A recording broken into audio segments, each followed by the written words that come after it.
TV9 Bharatvarsh में स्वागत है आपका। हम तेहरान में मौजूद हैं और हमारे साथ एक बहुत ख़ास मेहमान मौजूद हैं। हमारे साथ मौजूद हैं प्रोफेसर मारंडी, जो तेहरान यूनिवर्सिटी में प्रोफेसर हैं। लेकिन आपने सुना होगा उन्हें लगातार ईरान के मुद्दे पर, ये युद्ध जब से शुरू हुआ है, वो ईरान का पक्ष दुनिया के सामने रखते रहे हैं। तो ईरान का पक्ष दुनिया के सामने रखने वाली आवाज़ आज हमारे साथ TV9 भारतवर्ष पर मौजूद है यहाँ तेहरान में। उन्हीं से बात करेंगे, ईरान क्या समझता है, अभी के हालात से उसे किस तरह से निपटना है और भविष्य में ईरान की जो रणनीति है वो क्या होने वाली है और इस समय की स्थिति क्या है, उस पर भी उनसे विस्तार से हर मुद्दे पर चर्चा करेंगे। A very warm welcome to you professor Marandi on TV9 Bharatvarsh. My first and the most important question that everybody wants to know is about Hormuz. I would straight away start with that. Tehran has made it stand clear that they will control the access to the Hormuz. Do you think that this access control policy that Tehran is implementing, this would sow the seeds for further escalation of the tensions in the region? Well, we did not begin the war, and everything in the Persian Gulf region was peaceful until the United States and its regional allies, the Zionist regime, and these 5 countries collaborated together to wage war against the Iranian people. So when we speak about escalation, I think there's only one side that carried out escalation.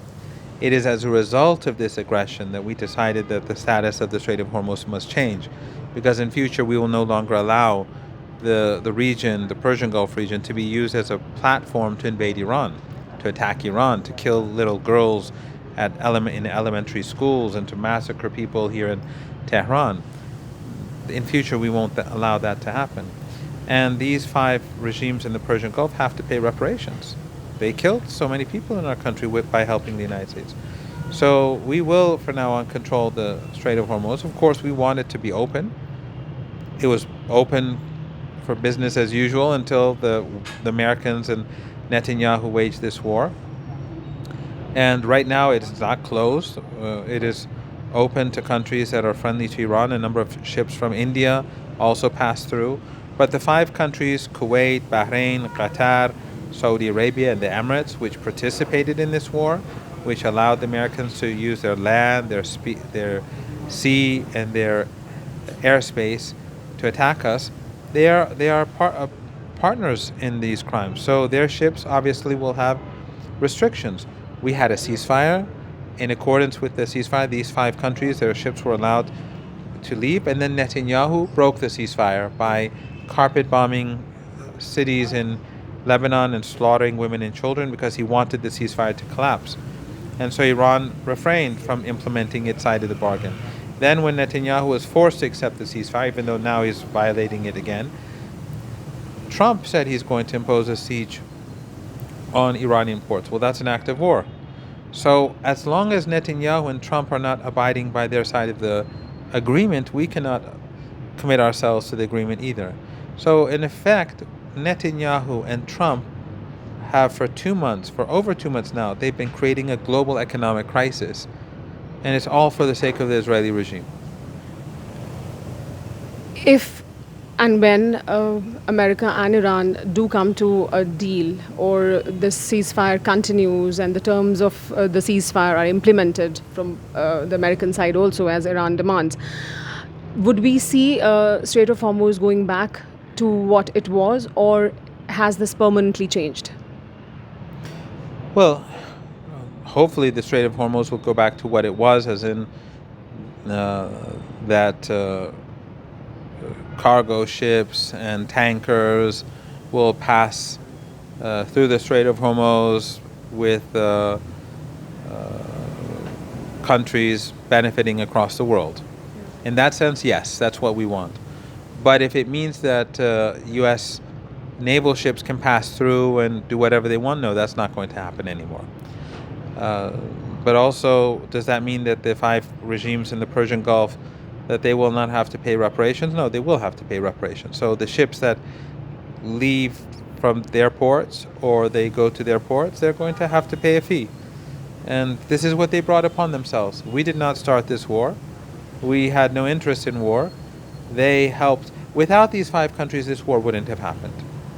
If these 5 countries had said no to the United States, the war would have been logistically impossible for the Americans to carry out. So the leaders of these 5 countries, they've done a great disservice to their people. And by obeying the United States and Netanyahu, they've done a great disservice to the world. But we hope that things will go back to normal, but that depends on the behavior of Netanyahu and Trump. As a result of what is happening at Strait of Hormuz, America has a naval blockade that they have put up. How do you see this naval blockade, the pressure that they are trying to put on Iran? How long can Iran sustain that, or would that become too difficult after a point? Iran will definitely outlast the United States. The United States is also imposing a blockade on the world. Netanyahu and Trump are imposing an economic recession which could turn into an economic depression on the entire world. But the Iranians will definitely outlast them. During the 2 wars that we've had so far, the 12-day war and the 39-day war, the Iranians have shown their resilience. They've shown their strength. I think people across the world underestimated the power of the Iranian people. We've been saying this for a long time, but people, I think, still wouldn't believe it or couldn't believe it. But now I think the power of the Iranian people is clear for everyone. If the United States launches another war, even if it's more destructive, the Iranian people will remain steadfast and they will defeat the Americans ultimately. And the Strait of Hormuz, the only way in which it can be brought back to normal would be if the Americans accepted the ceasefire terms that they agreed upon. This blockade or this economic pressure that America is trying to put on Iran, how do you see this? Can this also escalate into a war? Well, we are already in war. We are already at war. The blockade is war. It is an act of war. And so it is a continuation of the 39 days of airstrikes and missile strikes on Iranian civilian targets. And remember, they focused on civilian targets because they could not destroy our underground missile bases and underground drone bases and underground factories that produce them. So in their rage, they would bomb and slaughter women and children for 39 days. Now they're trying to strangle women and children because the blockade is not against the Iranian armed forces. They're trying to prevent food from getting into the country, medical supplies. These are 2 barbaric regimes that we're dealing with. But we will persevere. We will, just as we did during the 39-day war, we'll persevere now. And if the Americans engage in further military conflict, which is quite likely, we will no doubt defeat them. They will pretend that they'll have successes during the first few days. They'll say how they've captured this area or that area, they've destroyed this or that of Iran. And then after a week or 2, people will find out that actually they're not going to win the war. The deal that America and Donald Trump keeps talking about, and Iran has been saying that the ceasefire terms have not been implemented. How close do you see is America and Iran to reaching any kind of agreement on that, as in America agreeing to the ceasefire conditions completely, or that space is completely closed, or only backroom channel negotiations are the way forward? Well, there are no backroom negotiations. There are messages that go back and forth. The only time that we negotiated with the Americans was during that one day in Islamabad. Before and after that, it's just been messages going back and forth. For the Iranians, the siege has to be removed and a ceasefire has to be implemented in Lebanon and across the region. These are conditions that the Iranians have put forth, and these are conditions that the Americans accepted. And simply because Netanyahu doesn't want to do something, or the Zionists don't want something, that is not acceptable to Iran. And I think it's really important that countries across the world, including India, start putting pressure on the Americans and the Israelis and tell them enough is enough. You're sacrificing the entire global economy. You're sacrificing the well-being of people across the world, including in India too, for the sake of this small genocidal regime. When I asked you about backroom channel negotiations, that I wanted to know that is there room for that? I mean, is there room for that space still there, or would that ceasefire implementation or an end to the war completely would come only by display of power? Or is there scope for backroom negotiations or maybe direct negotiations? Is there room for that still there? Or is it just display of power that will get you or them somewhere? Well, again, we didn't start the war. They did. And they hit a brick wall. And that brick wall is what forces them to come to the negotiating table. The Americans don't negotiate. They impose themselves. Just like in the tariff war, they're constantly imposing themselves on different countries. But in the case of Iran, Iran said, no, you're not going to intimidate us. So they have to learn how to negotiate with respect. That is the problem with the Trump regime and the United States in general. They have no respect for other countries. And the Iranians are saying that if you want to have a deal with us, you have to accept our conditions. And our conditions are not, strange conditions. They're normal.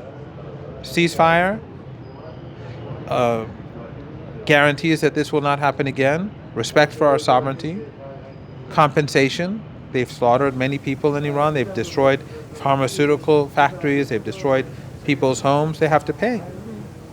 And peace for the whole region. No more killing little girls in Lebanon. No more killing little infants in Gaza. These are not very strange. For the empire, this is strange because they have no regard for children, or this is the Epstein class. After all, that's what they do to the girl. We know what they do to girls in their own country, but we're not going to tolerate them doing the same thing to our girls. Regional security dynamics have also changed after this war, or as the war continues. And Netanyahu says that after this is over, Abraham Accord will expand and more countries will join.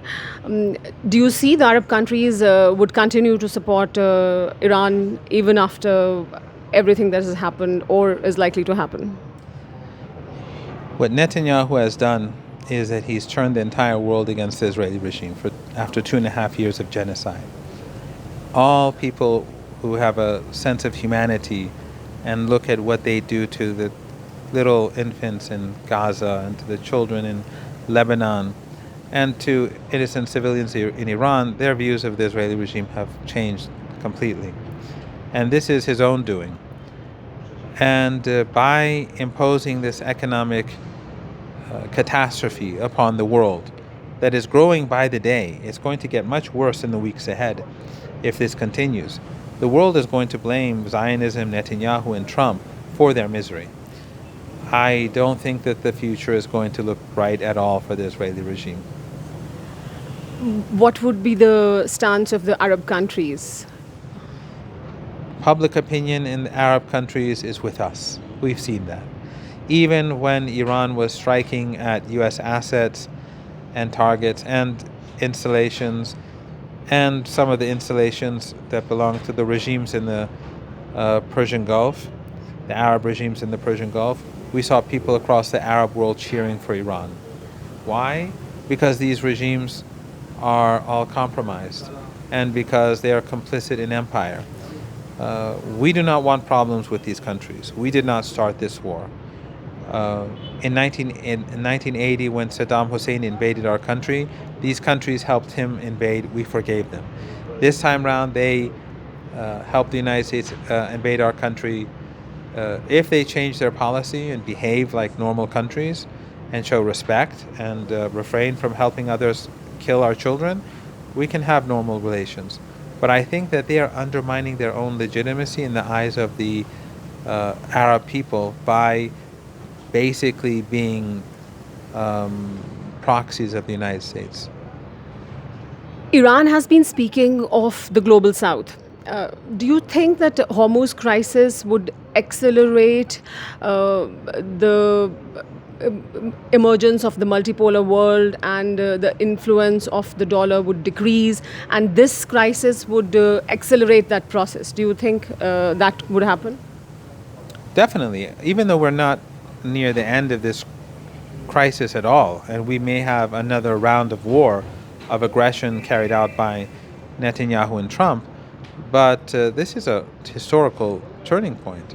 The United States, as an empire, has been defeated and humiliated. And if it continues the war, it will ultimately fail then too. I think that this is a major turning point. It's not going to, of course, happen overnight, but it empowers the global South, the global majority. For example, your own country, I think in future when the United States wants to bully India over tariffs, India will be more assertive in future about its own rights and with regards to its own interests. I think the same will be true with countries across Asia and across the global South. At least, hopefully, that's what will happen, because the United States has learned a very painful lesson, and that is that it is not nearly as powerful as it claims to be. Again, the war is not over, and the United States may launch major assaults on Iran again. And for a few days, Western media will say how they're winning and how we're losing, but that's what they said last time round too. Since we are talking about this, there's one question that came to my mind, and I really want to ask this here, and I'll again come back to my questions. And that is, one question that I also really wanted to know about is the media strategy, the communication strategy of Iran has been par excellence. So was that, since Iran and everybody here constantly says that they've been preparing for this kind of an aggression, that they always expected that this would happen at some point, and there was always a thought that we need to prepare for this eventuality. Communication strategy was also a part of that, or was it as it happened, it developed, and this kind of a stance came out? But it has been talked about across the world, and so many things that probably Iran would not or has not done in the field or through strength, through showing strength. They have done it through communication, which is very strong. How did that strategy come about? I think most of this was done by young Iranians.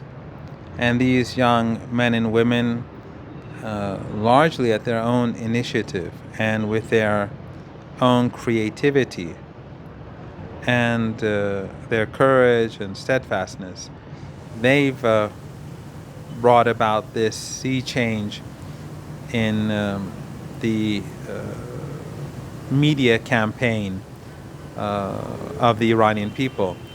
I think that actually the government, the state, has not been a very effective force when it comes to media in the past. They could have always done much better, and I think even now there are lots of shortcomings.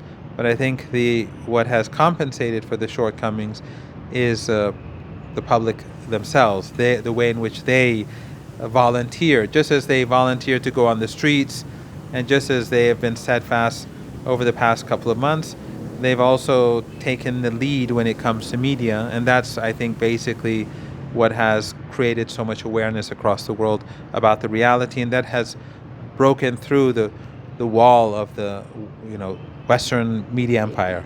It has indeed, and as you say that these are young boys and girls, students studying in universities who are doing this, and they have become very popular. But apart from that, even the embassy handles have been doing excellent work. Their communication has also been, we've never seen this kind of communication coming from any country if there was a war happening. So that probably has to do with the government more and not with the public in general. So did that strategy also come about after what you saw, that the kind of response was from the people? How did that happen? Well, I'm not in government. I'm very glad to hear that from you. I'm glad to know that our embassies are performing so well. I think it probably has to do more with the embassy staff, and just like ordinary people, everyone is mobilizing and doing what they can, because often our bureaucracy prevents good work from being achieved. But I'm guessing that the embassy staff themselves, they're doing more as volunteers nowadays than just as bureaucrats. And No, but it seems coordinated. It is very coordinated. I think it's the whole nation, whether it's government. During this war, the Israelis and the Americans were targeting senior officials, military and civilian. Not a single person resigned across the country, in any province, in any government ministry, at any in any part of the military. So our senior diplomats, our senior bureaucrats, our senior military staff, local officials, not a single person stepped down. And I think that shows that there is no divide between the state institutions and the public. But of course, our problem is that we have a bad bureaucracy. And so I think that probably the diplomats that both in Tehran and in your country that have done such an effective job, they cut through the bureaucracy and the regulations to make things happen. And that has worked. Coming back to what we were talking about, and this is, I think, something that, and one more question regarding this policy also, that the kind of messaging that we see is aimed at American people, and American people are being addressed directly. And they are being told, see, as America constantly talks about Iranian people, that, we are directly, even initially Trump said that, you should come out on streets and do this. So they are directly talking to the Iranian people. Similarly, these messages are directly to the American public. How do you see this working out? Do you see that would help somehow if the American opinion is against it? Well, when Trump says come to the streets, we saw people come to the streets against Trump, and that's why he bombed the people. And I'm sure you've seen the footage of people on the streets when they were bombed. I was at a rally when they fired missiles at the rally and murdered a woman. And there was another rally in Artish Square in Tehran where another woman was killed when they bombed a rally there too. So the United States and the Israeli regime, they say one thing, their media says one thing, but in reality they're the opposite. The Iranians are trying to communicate with the American people, and young Iranians are doing a very effective job, as you rightly pointed out, because we believe that the American people are also victims of this oligarchy, of this Epstein class, of the Zionist class that rules over the country. There is no animosity between the Iranian people and the American people. And again, it isn't Iran that waged war. From 1953, the Americans overthrew the Iranian government. They installed the Shah. After the revolution, the Americans tried to prevent. They supported Saddam in invading our country. It's like India itself. The British history in India is a very dark and evil past. And no matter how the British try to claim that they are civilized, any Indian who looks in one of their textbooks and reads history, they'll know that the reality is very different from the UK that the BBC or the Sky News tells you about. Iran's defense policy is increasingly aligning with China and Russia. Is this because of the sanctions or the need to get things, and that is why this alignment is there? Or is this a thought of strategy of an eastward pivot to decrease the Western influence? So what is it? Well, part of it is because these two countries are more defiant when it comes to the United States. So when the United States tells these countries do not cooperate with Iran, they don't listen. So obviously that creates a greater environment for cooperation.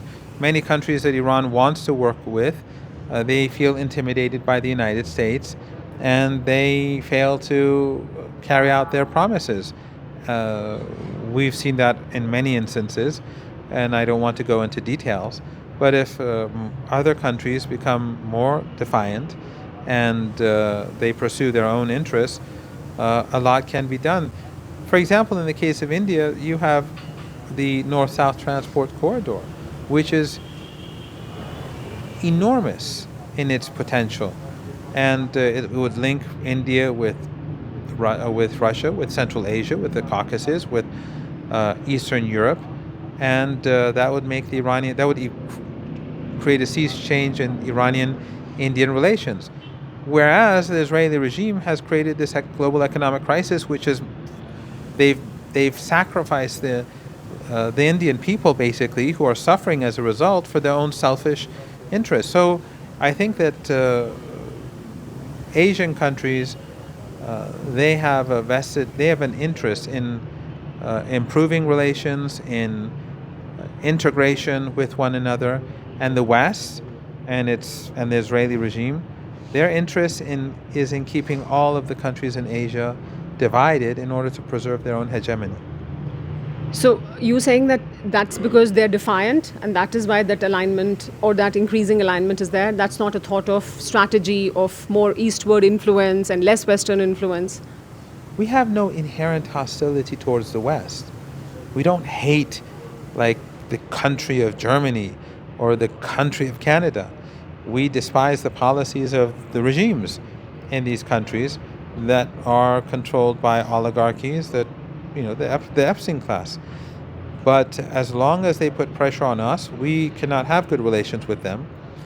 And those countries that refrain from cooperating with us out of fear of those countries, it's not very easy for us to cooperate with them either. So those countries that show strength and that are steadfast in the face of Western pressure and intimidation, obviously they become more reliable partners for us. The most important thing that everybody wants to know across the world, I'm sure in Iran also, and you also said this, and the people that we've spoken to keep saying this, that they all feel that something is again going to happen. Another round of war or another round of aggression would happen. Do you see that happening, or do you see that now there would be no war as such? We don't want war. We didn't start the war. We never escalated even during the war. We responded to escalation, and we would like to have peace right now. But Netanyahu is a person who needs war. He constantly escalates. Even when we had the ceasefire agreement, he started carpet bombing women and children in Beirut and other cities in Lebanon to destroy the ceasefire. So when you have such people in power, then the chances for war increase. So we're prepared for war. We are expecting war.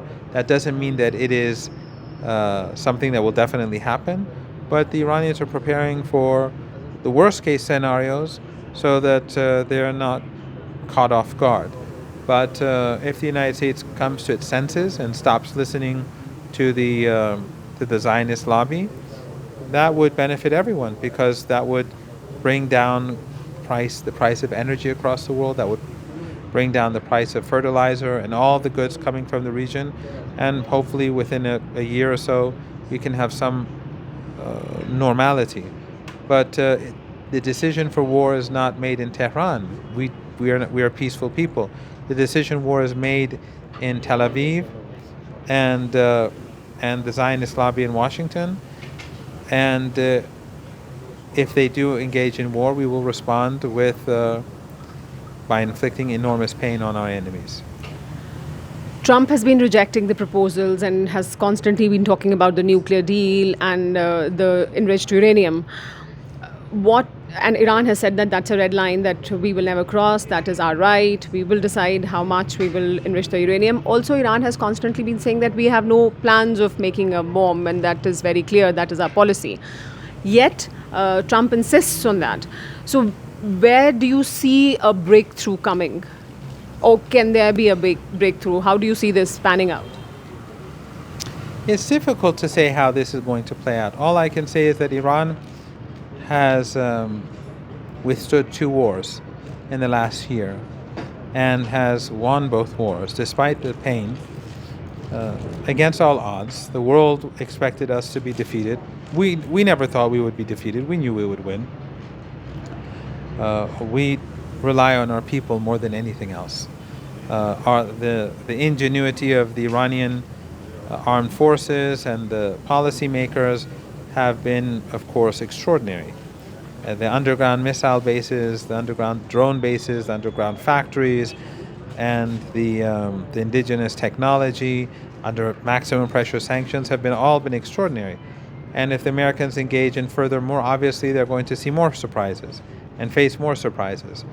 But at the end of the day, it's the resilience of the Iranian people, the resistance of the Iranian people, and the people of Lebanon and others in the region who have stood up to the empire. But we will not be intimidated by the United States. If they want more war, they will again be defeated.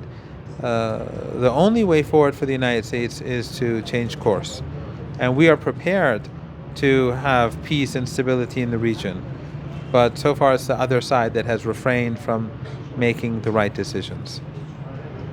There's another viewpoint that Donald Trump said in one of his interviews in 60 Minutes. He said that Iran is very close to developing a nuclear bomb. Iran has been saying that they do not plan to do that, and that is their policy.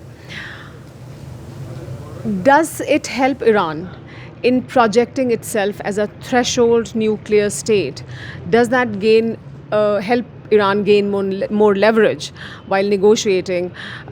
Though that's not their policy, but even if there's a perception that they're a threshold nuclear state, that helps them. There's no such perception in the corridors of power. That is what American media says. American media is controlled by the oligarchy. The same people who own the government, they own the media. So they'll tell the people across the world that Iran is making a nuclear weapon. They've been saying it for 35, 40 years now. They've been saying it Netanyahu has been saying this since, I think, 1992, that Iran is months away from a nuclear weapon. So for almost 40 years, Iran has always been months away from a nuclear weapon. But the fact is that the International Atomic Energy Agency has never shown evidence that Iran has been pursuing a nuclear weapon, and they've had the most intrusive inspections in the world carried out in Iran. The U.S. intelligence agencies have said that Iran is not pursuing a nuclear weapon. Tulsi Gabbard just recently, a few months ago, she testified in Congress saying so. But most importantly, just recently, Joe Kent, who was Trump's own anti-terrorist chief, said, when he resigned just after the war, he said that this war is about Israel. It is about the Zionist lobby. They're the ones behind the war. Otherwise, Iran is not making a nuclear weapon, and Iran is not a threat to the United States. These are the highest ranking intelligence officers in the United States who are saying this. So obviously Trump is lying. My last question. This war, when it happened, Iran responded. Indians have many last questions. Yeah. No, this is actually my last one. Iran responded and surprised the world, surprised America, as you say. Do you think, going back, there could have been a point where Iran could have been more aggressive and this would not have happened? Is there a thought within the corridors of power that we could have been more aggressive at some point before this? Yes, there is a strong school of thought in Iran that believes that we should have been much more assertive before, and that would have been helpful and perhaps strengthen Iran's position today. But I think that the course of action that Iran took helped Iran make its case to the entire world. And not just the world outside of Iran, to Iranian public opinion, because you've been in Iran. Contrary to what the West says, that Iran is a dictatorship and no one can say anything, and which is all nonsense. All you have to do is get on a bus or go into the underground or get in a taxi or sit in a public park with people, and people will say all sorts of things to you. At university, on campus, in class, you have debates, you have arguments. Some people are against the Islamic Republic. We have a society is very different from what they pretend it to be. But that, which is a very good thing, makes it important for the government and the state also to convince its own people that we tried our best to create goodwill, to prevent conflict. So often when the Iranians were not as, I don't know, you said assertive, or when the Iranians were not were not aggressive, I think that helped to show many people in Iran who sort of are influenced by Western media, to see that no, the Iranians tried. And that strengthens Iran. And when people across the world, people in Iran are all convinced that we tried our best, that strengthens us. And that strengthens our resolve. And that helps us win in these very difficult times against a very evil and sinister and demanding aggressor. And as I said, this Final was question. my final question, so no more questions. And Indians also do, as they say. I said you that have another way of asking a question by so, not asking a question. so that was my last question. Thank you so much, Professor Marandi, for talking to us. It was a pleasure. Of course, I was joking. So. No, of course. Always a So, pleasure. हमारे साथ मौजूद थे professor Marandi, जिनसे हमने सभी मुद्दों पर बात की है। ईरान में सरकार क्या सोचती है, ईरान का आगे आने वाला रुख क्या होगा, अमेरिका के साथ ईरान की जो डील जिसके बारे में बात हो रही है वो कहाँ तक पहुँची और क्या नतीजे उसके हो सकते हैं। TV9 भारतवर्ष के लिए तेहरान से मैं सुमैरा खान।